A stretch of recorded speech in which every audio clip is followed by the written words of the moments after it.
back to my channel. If you are new, then I didn't feel like it was right to kind of start this video and make this video without addressing this first.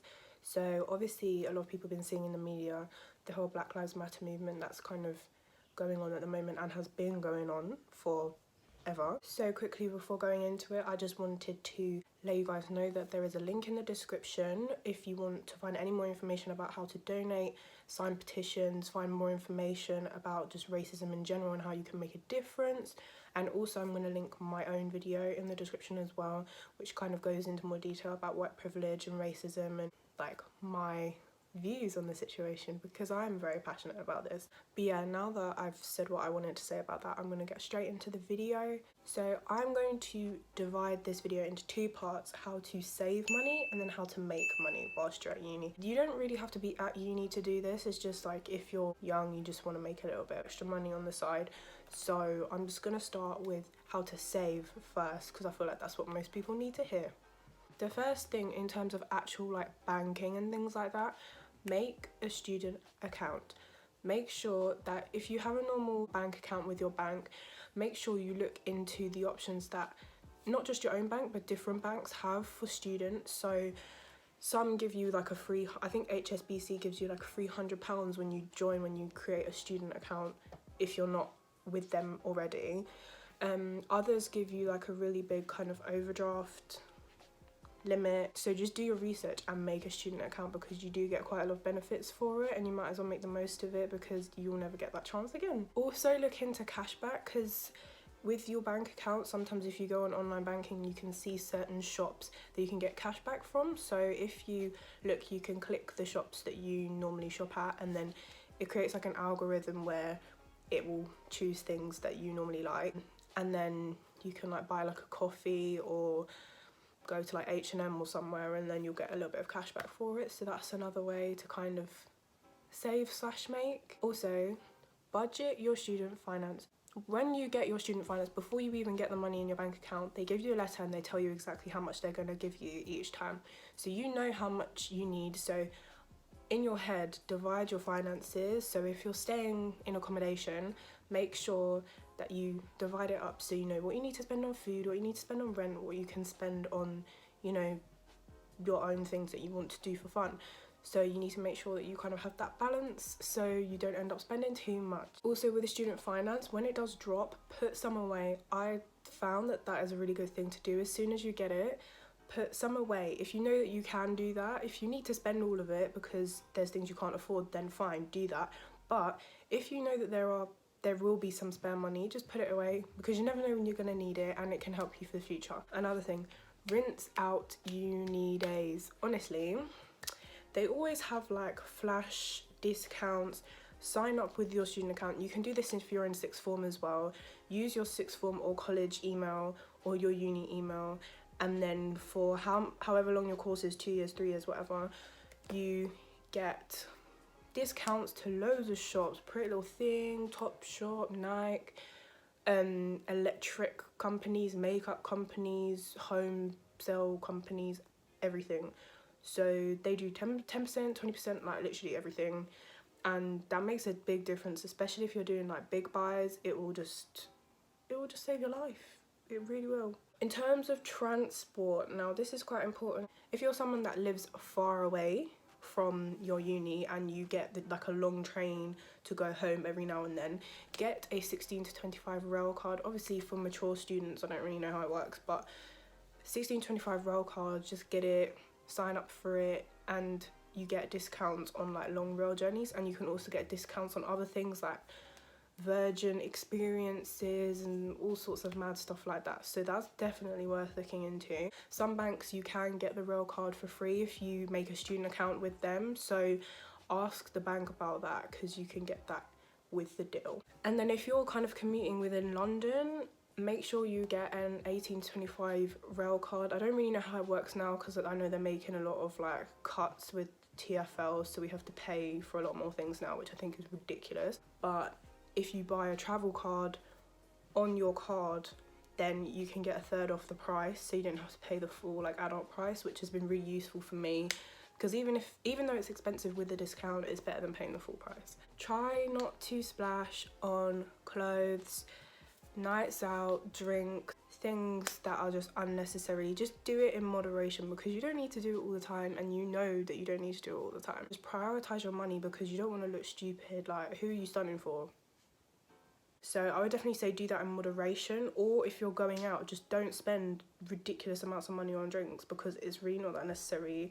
There are a lot of drink deals at a lot of places as well, so just look around. Also, if you're staying in uni accommodation, you can always split shopping bills with your friends, share food with your friends. If you've got too much of one thing, you can share it with someone else. Do your weekly shopping at cheap shops like Lidl, Aldi. Get like club cards, nectar cards, things like that, because you can get like points to get things for free. So every little helps, honestly. Just little things like that, signing up for all these sorts of discounts can really make a difference. And the last thing in terms of saving is just be responsible. Don't spend beyond your means. Don't do anything stupid, and you'll be fine. You'll be able to save and, you know, live your life at the same time, which is exactly what everybody wants to do. Now on to the second part of the video, is how to make money. When I say make money, these aren't how to like make like thousands and thousands, hundreds and hundreds of pounds like that, because most of the things that you have to do to make that are kind of like not legit, and that's not what I'm gonna try and promote on here. So these are just kind of little things that you can do. One thing I don't recommend is online surveys, because they advertise these everywhere. They try to get students to sign up to do that, and I've done that before. I've signed up for online surveys, and literally they either give you vouchers, or like you have to do hundreds and hundreds and hundreds of surveys to actually just get like a simple £1. And it's just stupid. It's a waste of your time. Might as well get an actual job. So I would not recommend doing that. One thing that I found recently as well is the app UniTasker. It's actually something that's quite useful that you can sign up for, and you can sign up for what types of jobs you can do. So it goes anything from doing social media shout outs to babysitting, childcare, like all sorts of really random little jobs that you can kind of sign yourself up for. And then people can either message you or you can apply, and then they'll kind of whittle it down from there. And that's specifically for students. So you sign up for that with your uni email as well. I would also kind of recommend that if you have a big following, like if you have like 10k plus followers on Instagram or something like that, a lot of people want to be shouted out, or they want people to make YouTube intros for them, or YouTube banners, things like that. Simple things that you can actually make some decent money off of. So I would recommend doing that. Also, you could just get a normal job, like work in a supermarket, work in a beauty shop, work for your parents. You can literally do so much. Or if you're, you know, if you have the experience for it, or if you're second year and above and you're doing nursing, or you have previous experience and training, you could become a healthcare assistant, because then that's kind of good experience for the course, as well as making extra bit of money. And also with being a healthcare assistant, you can do bank shifts, so you can kind of pick your shifts, so you're not restricted to a specific timetable, which is quite good if you need that flexibility, say if you've got children or you have other commitments, or if uni's just getting in the way. Work for yourself. This is something that also provides you with loads of flexibility, so that could be with babysitting someone you know, or you could sign up for the app Bubble, which basically you make an advert, you put all your information in there, and then you can get people, you know, to let you babysit their children. So you can kind of work for yourself in that way and set your own rate of how much you want to be paid. You could also do tutoring, which is something that I do. I advertise doing English and Spanish tutoring for kids, and you can either do that through an actual tutoring company, like they have those tutoring places that kids go to, or you can do it independently, so you can advertise yourself to people you know, or you could sign up to tutoring websites. Things like Tutor Hunt and Superprof are really good, and get kids in your local area, and parents to either contact you or you can contact them, and you can set your own rate of how much you want to be paid, and you can tutor people and make money from it, which is incredibly flexible, which has been really great for me doing nursing, because it allows me to make extra money in my own time, according to my own schedule, which is really, really useful. And you can also make adverts on things like Facebook or like local forums in your area, because there's always loads of like mums on that who need some help. So, and then the kind of last thing that I thought of is kind of an easy way to make money is to just buy and sell. Like if you've got a Depop account or eBay, you can just clear out your house, clear out your wardrobe, find things that you think are worth selling, sell them for a certain price, and you can just easily make money that way. It doesn't necessarily have to be in buy and resell. It could just be selling your old things that you don't want anymore, or if you want to buy like trainers, for example, and then sell them at a higher resale price, then you can do that. But that takes a lot of effort, having to make sure that you do get the shoes in time. But if you know how that works, then that could be quite easy for you. But one thing about Depop is that they do take a small percentage of the sales that you make, and also because you get the money through PayPal take a tiny percentage as well. So be aware of that when you do price your items and price your delivery.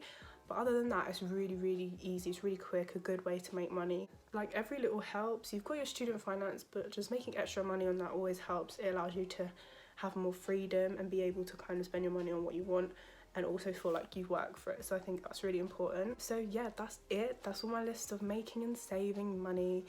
If anyone has any more ideas, then feel free to put them in the comments, but that's all I could really think of at the moment. If you enjoyed the video, please don't forget to like, comment and subscribe and all that jazz, and I will see you in the next one. Bye.